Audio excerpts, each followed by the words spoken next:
Hey there everyone, and welcome to our continuing series on linear relationships. This particular video is going to be focused all on parallel lines and perpendicular lines. Now, our parallel lines information, it all comes from the parallel postulate from Euclid. So this goes back a long time.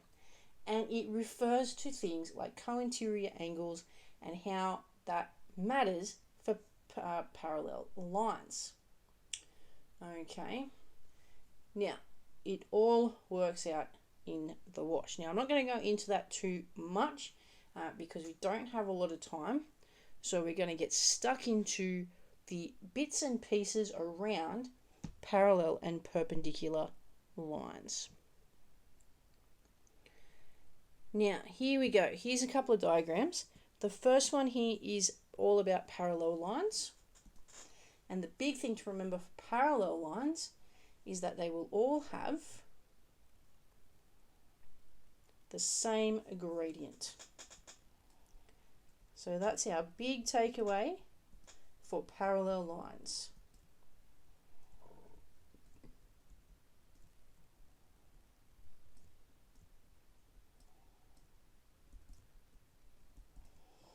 Okay, because they all have to have that same slope, otherwise they're not parallel anymore. They can have different y-intercepts, and that is fine, but they must have the same gradient. Now, our perpendicular lines, well, these guys meet at right angles. These guys meet at right angles. Okay. And the gradient is actually the negative reciprocal. So the gradient of a perpendicular line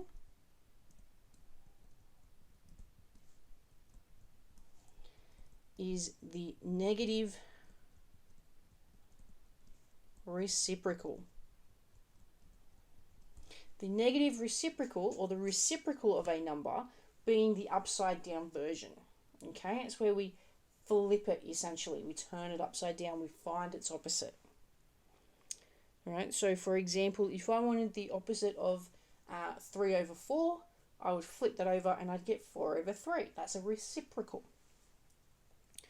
Now, one of the ways that we can actually write our reciprocal in is we can have the gradient of the second line, so M2, our second gradient, is equal to negative 1 over the first gradient. And it can also be said that the first gradient multiplied by the second gradient equals minus 1. That is also very, very true, and can come in very handy when you're checking things out later on. Now that's enough of the theory stuff. We don't need to go any further into the theory stuff for this, and please excuse my chair. We're going to jump straight in to some examples now. Here's our first one. We're going to decide if the graph of each of these pairs of rules is either parallel, perpendicular, or if it's neither. Okay, so the very first thing I'm going to look at is I'm going to look at the gradients, and I can see the gradient for this one, well, that's a half. Don't know yet what the gradient is for the other one because it's not in the right format, so I'm going to rearrange it. And I'm going to add x to both sides. It's going to give me 2y equals x plus 5. I'm going to divide both sides by 2.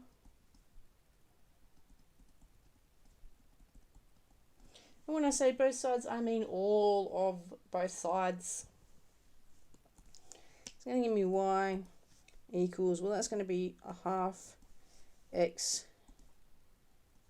plus 2.5. And that's going to give me a gradient of a half.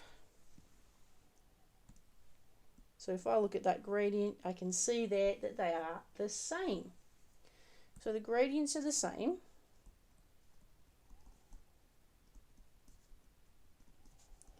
Which means they are parallel. So those two lines are parallel to each other.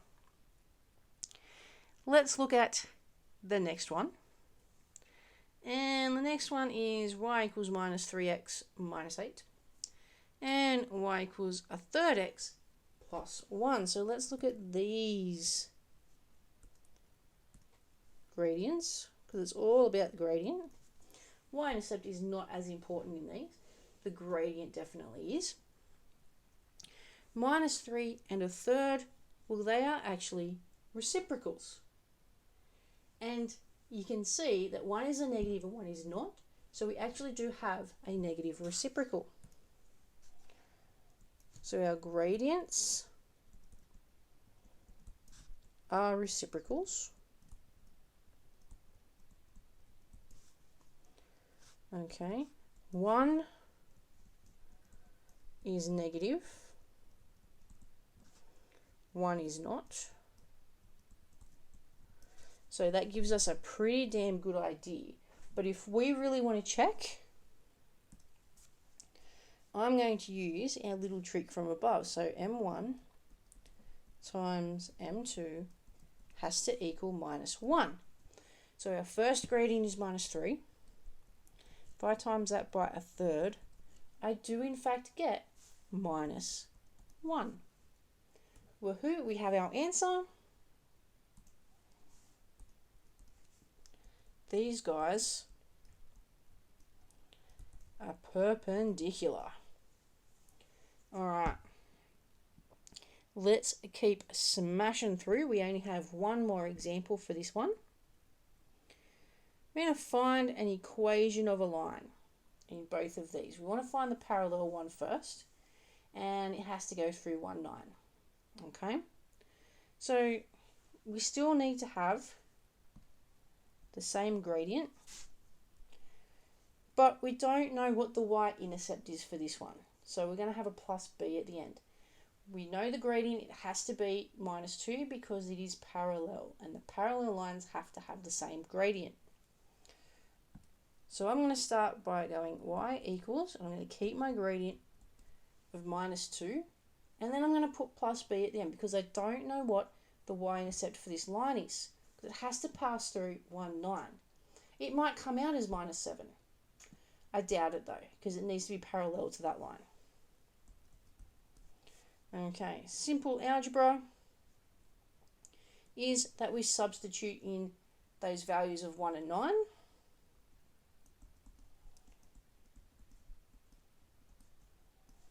Okay, so now we have 9 equals minus 2 times 1 plus b.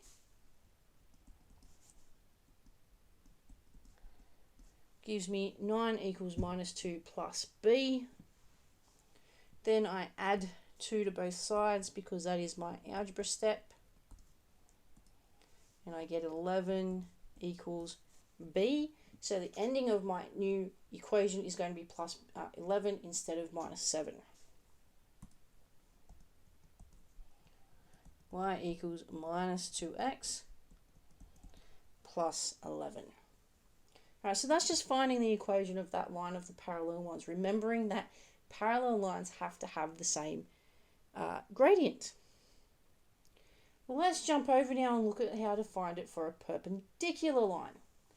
So here we have our equation. It is y equals 3 over 4x minus 1. Y equals 3 over 4x minus 1. Now it doesn't have to have the same y-intercept again. That's fine. We're going to have a plus b on the end and we're going to find that out. But we do need to find the negative reciprocal. So we need the negative reciprocal, and the easiest way to do this, okay, is I'm going to take my 3 over 4 and I'm I'm going to flip it. It's going to turn it upside down. And I'm going to get 4 over 3. But then I actually need it to be the negative reciprocal. So I want to times it by -1 because I want it to have the same value, but I need it to be negative. So now I'm going to have -4 over 3. And now if I multiplied -4 over 3 and 3 over 4, we would get -1. And let's prove that right now. Let's bring up our calculator.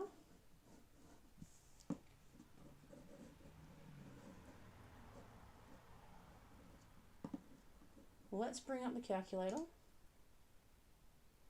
Boom, there it is. And we're going to go 3 over 4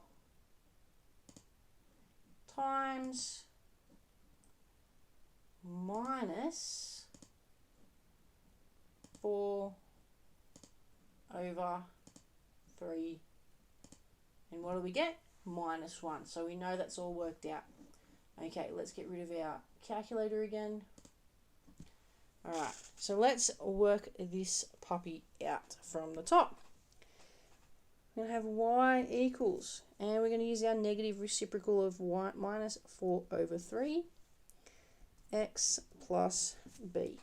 So we're finding that perpendicular line.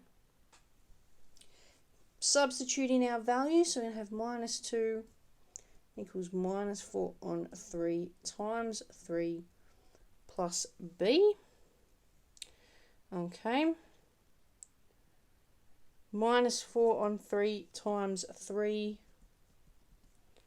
Well, that's just going to cancel out my 3's, and I'm just going to end up with -4. Plus b. I get my algebra skills out and dust them off and add that 4 to both sides. Gives me 2 equals b. So the y-intercept of my new equation is actually going to be at 2. So my new equation is y equals -4 on 3, because we're still using that negative reciprocal, x plus 2. And that's it. That's how they work. That's what we're looking for. This is the working you need to be showing every single problem. Okay. Hopefully this video has given you some help, has given you some ideas on how to do these problems. Good luck with your questions, and thanks for watching.